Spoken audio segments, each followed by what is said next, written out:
What's up, guys? And today I'm gonna give you guys a basic synopsis of what's canon and what's non-canon in Dragon Ball for the new people into the series, for people who just want to know, for old-time veterans of the series, or for veterans who never knew. I got y'all all freshen up. I'm gonna cover all of it. The first thing I want to cover are the movies. The general idea is that when it comes to anything Dragon Ball related, if it has Akira Toriyama involvement, it's usually canon. Usually.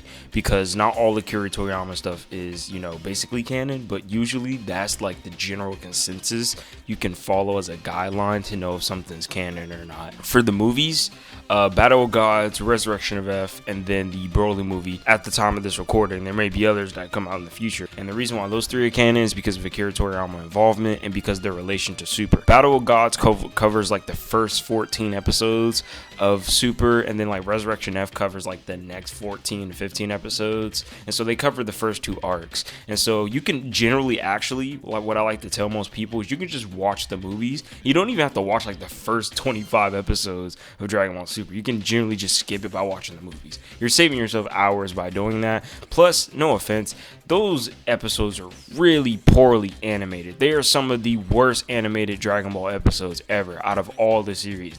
I just honestly don't recommend watching it. It's just the movies are so much better in so many ways. And Battle of Gods is one of my favorite movies of all time. I think it's a really good movie, so I definitely personally recommend you to check that out.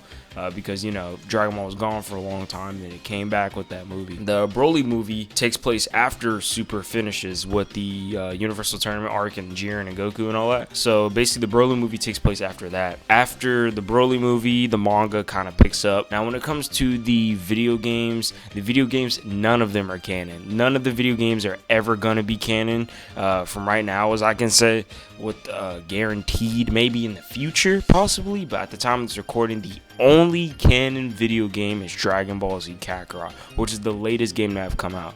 So the reason why Dragon Ball Z Kakarot is canon is because Akira Toriyama actually had a quote, and then in the trailers and stuff too, is that there is some material that was never covered in the manga or the anime. So it actually has exclusive stuff and small details added to that game. So that is actually a canon Dragon Ball game. But as far as Universe, Tora, Mira, and all of that, don't take any of that seriously. That's all just outside stuff for fun, non-canon Dragon Ball stuff. Now when it goes to the TV shows, basically the canon stuff is the main series, which is Dragon Ball OG1 in the 80s, where Goku was a kid, Dragon Ball Z, and then you have Dragon Ball Super. Those are the only three canon series.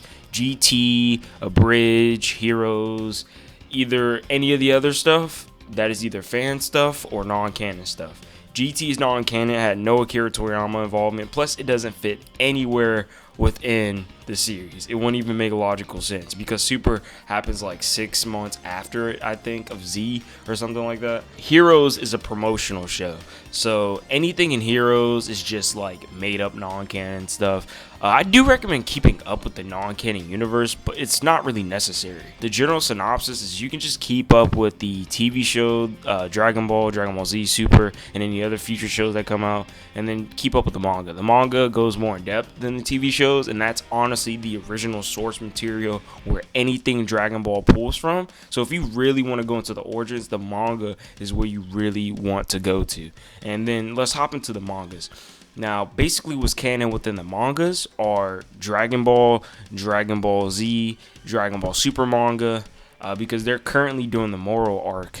So that is canon, in case you guys have been seeing stuff about that. They have side series mangas, which is Dragon Ball Minus, Jocko Galactic Patrolman. Those are actually canon. The other stuff, like Yamcha and all that, that's side series, Dragon Ball AF fan-made stuff. Those are not canon. That's all just like fun, fan-made outside of it. Basically, the general idea you can usually take from this is, like I said before, Akira Toriyama involvement is usually always canon. Anything that has his 100% or heavy involvement is always usually going to be canon, with the exception of like Fighter Z with Android 21 and stuff. But usually just see that blue check mark with Akira Toriyama and see if it's verified by him. And yeah, you usually have a good idea what's canon and what's not canon. But that's basically general synopsis. I just want to have a little discussion, keep you up to date in case you didn't know. And I'll see you guys in the next video.